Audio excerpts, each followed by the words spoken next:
السلام علیکم ورحمۃ اللہ وبرکاتہ۔ نبی صلی اللہ علیہ وآلہ وسلم نے اس امت کو وہ تمام طور طریقے سکھا دیے کہ جن کو اپنا کر ہم اپنی زندگی کو اچھے انداز میں گزار سکتے ہیں، اور انہی میں سے کھانے پینے کے حوالے سے بھی تمام طور طریقے ہمیں بتا دیے کہ سنت طریقہ کیا ہے۔ نبی صلی اللہ علیہ وآلہ وسلم کے سامنے ایک مرتبہ ایک لڑکا آپ کے ساتھ بیٹھ کر کھانا کھا رہا تھا، تو نبی صلی اللہ علیہ وآلہ وسلم نے اسے کہا کہ اللہ کا نام لو اور اپنے دائیں ہاتھ سے کھاؤ، اور اس کے بعد اپنے سامنے والی جگہ سے کھاؤ، کیونکہ وہ لڑکا پلیٹ کے اندر دائیں بائیں ہر طرف ہاتھ مار کر کھا رہا تھا۔ تو نبی مکرم صلی اللہ علیہ وآلہ وسلم نے ہمیں یہ طریقہ بھی بتا دیا کہ جب ہم کسی کے ساتھ بیٹھ کر کھانا کھاتے ہیں تو اس کا طریقہ کار کیا ہوتا ہے۔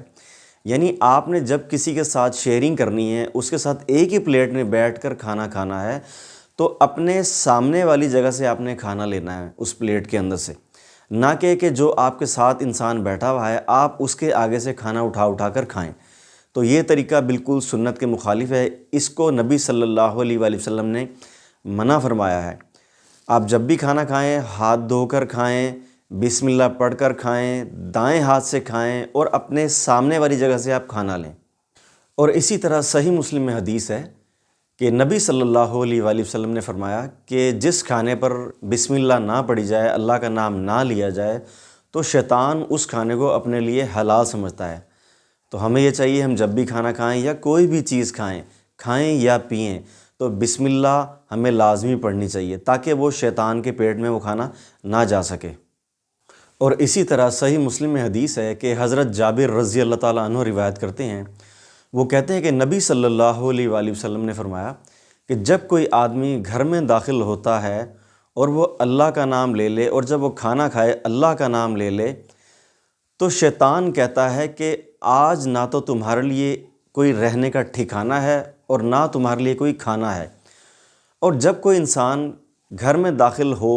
یا کھانا کھانے سے پہلے وہ بسم اللہ نہ پڑھے، اللہ کا ذکر، اللہ کا نام نہ لے، تو شیطان کہتا ہے کہ آج تمہارے لیے رات گزارنے کا بندوبست بھی ہو گیا اور تمہارے لیے کھانے کا بندوبست بھی ہو گیا۔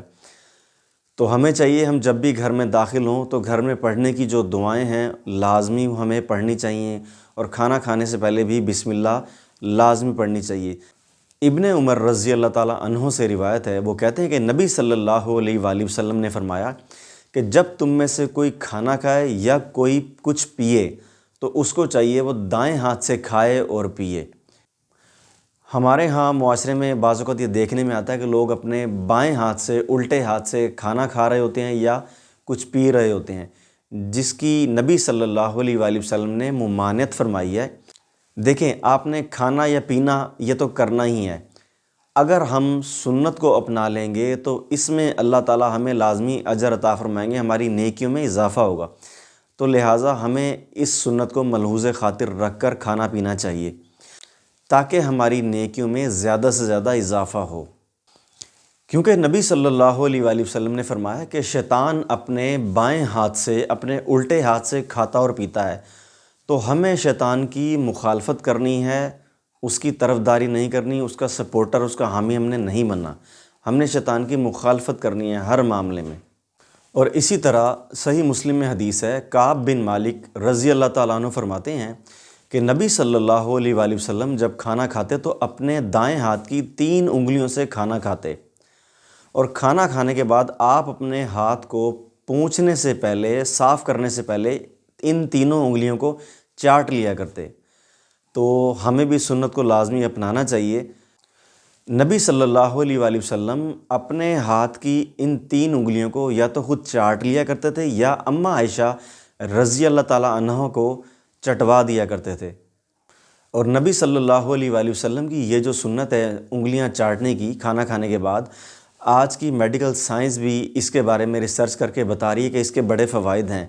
کیونکہ جب ہم انگلیاں چاٹتے ہیں تو ہمارے اندر ایسے ڈائجسٹیو انزائمز، یعنی جو ہمارا سلائیوا، جو ہمارا تھوک ہوتا ہے، یہ جب ہمارے معدے میں جاتا ہے تو اس کھانے کو یہ ہضم کر دیتا ہے۔ اب دیکھیں، نبی صلی اللہ علیہ وآلہ وسلم نے آج سے 1400 سال پہلے اس سنت کو اپنا کر اور ہمیں بتا کر ہمارے لیے کتنا بڑا احسان کر دیا ہے کہ جب آپ کھانا کھانے کے بعد ان 3 انگلیوں کو چاٹ لیں گے تو انشاءاللہ تعالیٰ آپ کا جو کھانا ہے وہ کھانا بھی آپ کا ہضم ہو جائے گا۔ بہت سارے لوگ اس بات کی شکایت کرتے ہیں کہ ان کو بد ہضمی رہتی ہے، ان کا کھانا ہضم نہیں ہوتا، تو ان کو چاہیے کہ نبی صلی اللہ علیہ وآلہ وسلم کی کھانا کھانے کے بعد اپنی انگلیوں کو چاٹ لیا کریں، اس سنت کو اپنائیں، اور وہ دیکھیں گے کہ انشاءاللہ تعالیٰ ان کا کھانا بھی ہضم ہونا شروع ہو جائے گا۔ اور اسی طرح صحیح مسلم میں حدیث ہے، حضرت جابر رضی اللہ تعالیٰ عنہ روایت کرتے ہیں، وہ کہتے ہیں کہ نبی صلی اللہ علیہ وآلہ وسلم نے فرمایا کہ شیطان ہر وقت ہم جب بھی کوئی کام کر رہے ہوتے ہیں ہمارے ساتھ موجود ہوتا ہے، یہاں تک کہ جب ہم کھانا کھانے لگتے ہیں تو شیطان اس وقت بھی حاضر ہوتا ہے۔ تو نبی صلی اللہ علیہ وسلم نے فرمایا جب تم میں سے کسی کا کھانا کھانے کے وقت کوئی نوالا نیچے گر جائے تو اس پر جو مٹی لگے اس کو صاف کر کے کھا لیا کرو، اور اس کو شیطان کے لیے نہ چھوڑو، اور جب کھانے سے فارغ ہو جاؤ تو اپنے ہاتھ کو چاٹ لو، کیونکہ وہ نہیں جانتا کہ کھانے کے کس حصے میں برکت ہے۔ اسی طرح صحیح بخاری میں حدیث ہے، حضرت ابو حذیفہ رضی اللہ تعالیٰ عنہ فرماتے ہیں، وہ کہتے ہیں کہ نبی صلی اللہ علیہ وآلہ وسلم نے فرمایا کہ میں تکیہ لگا کر کھانا نہیں کھاتا۔ یعنی کہ کچھ لوگ جب کھانا کھاتے ہیں تو وہ کسی چیز کی ٹیک لگا لیتے ہیں یا سپورٹ لے لیتے ہیں، تو نبی صلی اللہ علیہ وآلہ وسلم نے اس کو بھی ناپسند فرمایا ہے کہ جب آپ کھانا کھائیں تو آپ ٹیک لگا کر یا تکیہ لگا کر کھائیں۔ تو ہمیں اس چیز سے بھی اجتناب کرنا چاہیے۔ سنت یہی ہے کہ بغیر ٹیک لگائے، بغیر تکیہ لگا کر ہمیں کھانا کھانا چاہیے۔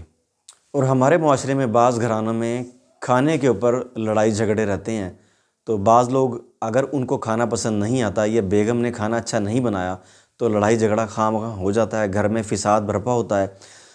تو حضرت ابو ہریرہ رضی اللہ تعالیٰ عنہ فرماتے ہیں کہ نبی صلی اللہ علیہ وآلہ وسلم کو جب کوئی کھانا پسند نہ آتا